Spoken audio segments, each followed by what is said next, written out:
The way that you write about it, I mean, that scene in particular, it was quite traumatic, hilarious, but also really dark that your stepdad was in the room and your dad was there, and the way that they told you was actually really brazen, as if it was, you know... Well, it was... It was fact, wasn't it? It was kind of, yeah, I mean, it was a sort of typical bloke's way of dealing with a thing, which is to sort of go, OK, here's the bad news, and now we're going to move on to the practicalities immediately. I sort of came home.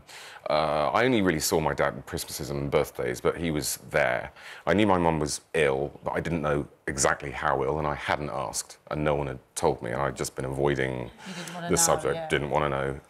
And my dad and my stepdad were around the kitchen table, and my dad was there, and he'd had a couple of drinks, and he said, right, boy, now your mum's poorly, it's terminal.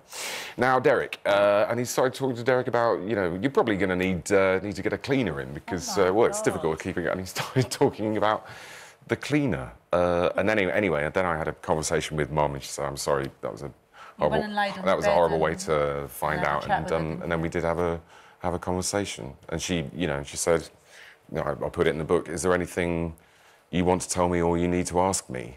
And I sort of write in the book that, you know, I felt 1,000 future selves lean in with interest. I mean, what is the question or the statement that is up to this?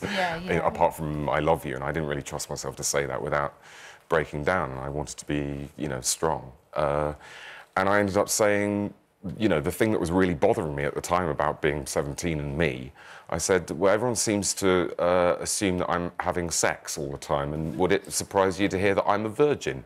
And she started to smile, but then didn't want to look like she was taking the mickey, and said, I won't say I'm surprised, I won't say I'm unsurprised, and I was saying, but all my mates have got girlfriends, and she said, you'll catch them up and overtake them in everything.